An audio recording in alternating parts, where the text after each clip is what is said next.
Hello friends, welcome to Suchi Ruchi. ಇವತ್ತು ನಾವು ಆರೋಗ್ಯಕರವಾದ ಹಾಗೂ ದೇಹಕ್ಕೆ ತಂಪು ನೀಡುವಂಥ ಮೆಂತೆ ಗಂಜಿ ಮಾಡೋದು ಹೇಗೆ ಅಂತ ನೋಡೋಣ.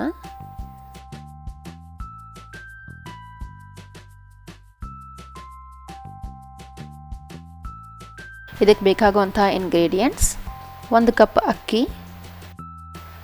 ಮೆಂತೆ 3 ರಿಂದ 4 ಚಮಚ, ನಾನು ಇದನ್ನು 4 ಗಂಟೆಗಳ ಕಾಲ ನೆನೆಸಿಟ್ಕೊಂಡಿದ್ದೀನಿ.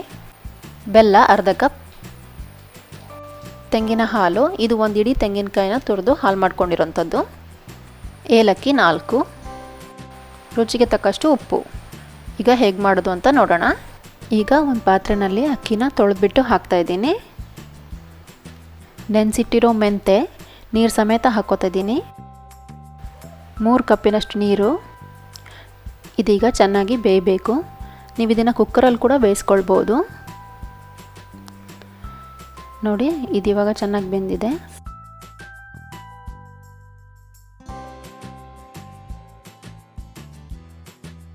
ಈಗ ಇದಕ್ಕೆ ತೆಗೆದಿಟ್ಕೊಂಡಿರೋ ತೆಂಗಿನ ಹಾಲನ್ನ ಹಾಕೋಣ.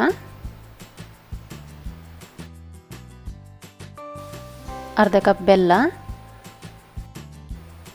ಚೆನ್ನಾಗಿ ಮಿಕ್ಸ್ ಮಾಡಿ ಇದನ್ನು ಮೀಡಿಯಮ್ ಫ್ಲೇಮಲ್ಲಿ 1 ಕುದಿ ಬರೋವರೆಗೂ ಬೇಯಿಸ್ಕೊಳ್ಳೋಣ.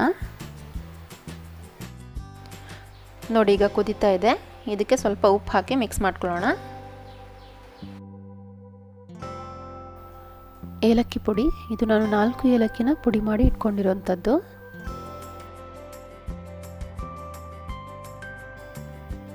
ಈಗ ಮೆಂತೆ ಗಂಜಿ ಸರ್ವ್ ಮಾಡೋಕ್ಕೆ ರೆಡಿಯಾಗಿದೆ. ಬೇಸಿಗೆಗಾಲದಲ್ಲಿ ಇದನ್ನು ಆವಾಗವಾಗ ಸೇವಿಸೋದ್ರಿಂದ ದೇಹಕ್ಕೂ ತಂಪು, ಆರೋಗ್ಯಕ್ಕೂ ತುಂಬ ಒಳ್ಳೆಯದು ಇದು. ಹಾಗೆ ನನ್ನ ನೆಕ್ಸ್ಟ್ ವಿಡಿಯೋಗಾಗಿ ಈ ಚಾನಲ್ನ ಸಬ್ಸ್ಕ್ರೈಬ್ ಮಾಡೋದನ್ನು ಮರಿಬೇಡಿ. ನಿಮಗೆ ವಿಡಿಯೋ ಇಷ್ಟ ಆಗಿದ್ರೆ ಲೈಕ್ ಮಾಡಿ, ಶೇರ್ ಮಾಡಿ ಹಾಗೂ ನಿಮ್ಮ ಸಲಹೆಗಳನ್ನು ಕಾಮೆಂಟ್ಸಲ್ಲಿ ತಿಳಿಸಿ. Thank you.